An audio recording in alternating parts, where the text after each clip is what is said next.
I have to be on stage, he reminded her. Soon. Heather hasn't even made her announcement. I just need a minute. I'd say I generally need more than a minute, Liz, he said, his signature smirk crossing his face. Liz couldn't help but chuckle. Maybe more than a minute. That's a way to make the headlines. Congressman Maxwell's affair confirmed, caught having sex in backstage bathroom. Don't tempt me, he said. His eyes were already darting around the room as he calculated how much time they had. Liz ducked her head down and looked up at him through her thick black lashes. Please, Brady?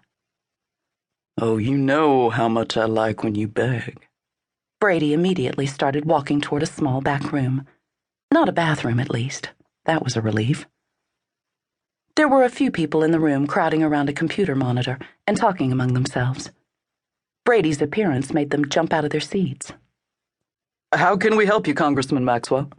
The first guy asked. I require the use of this room prior to my speech. He gave them an easy smile, but he might as well have threatened them the way they jumped to leave. It was a bit strange to watch this side of Brady compared to the way he was with her when they were alone. He still had an air of authority that never left, but they were equals in their love. This was all power, and she found power immensely attractive. As soon as the door was closed and locked, Brady had her back pressed into the wall, and his lips moved from her mouth to her ear down her neck. God, she couldn't get enough of him, and he was only kissing her. It was intoxicating. She had no idea how she had lived in that interminable purgatory without him. It had been less than 24 hours since they had officially come out to Callie Hollingsworth, the reporter at the Charlotte Times who had broken the story, along with Liz's ex-boyfriend, Hayden Lane, yet they couldn't keep their hands off of each other. Liz certainly felt as if they had a lot of time to make up for, and the way Brady's hands were traveling down her dress made it seem he had the same idea.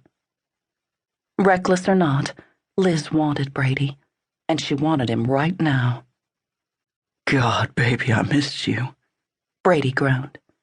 You've been with me all morning, she teased.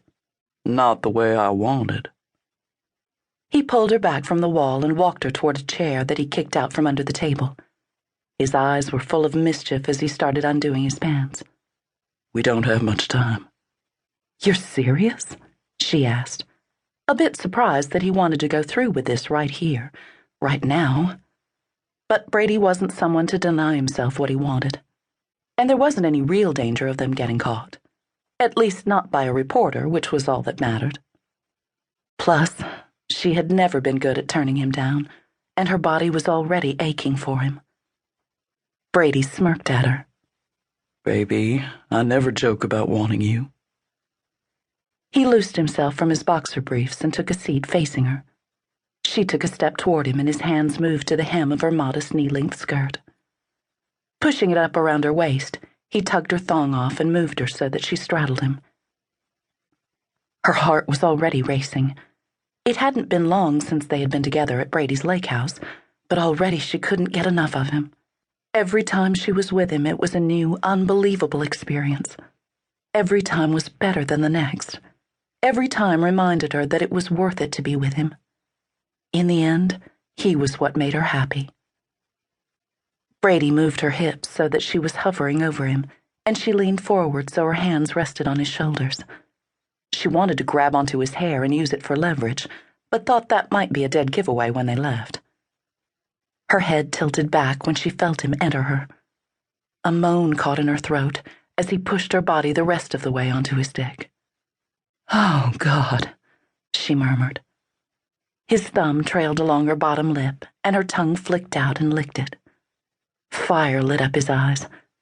He shifted his pelvis up, and she groaned again. His hand covered her mouth. Not a word, baby. And he then proceeded to make that practically impossible. He gripped her hips in his hands and started moving her up and down on him. The quick, rough rhythm he started, coupled with the uncertainty of how long they had before someone came looking for them, pushed her to the edge. She bit down on her lip hard to keep back the moans and screams that she wanted to let loose. As Brady hit the right spot over and over again, she couldn't hold back anymore.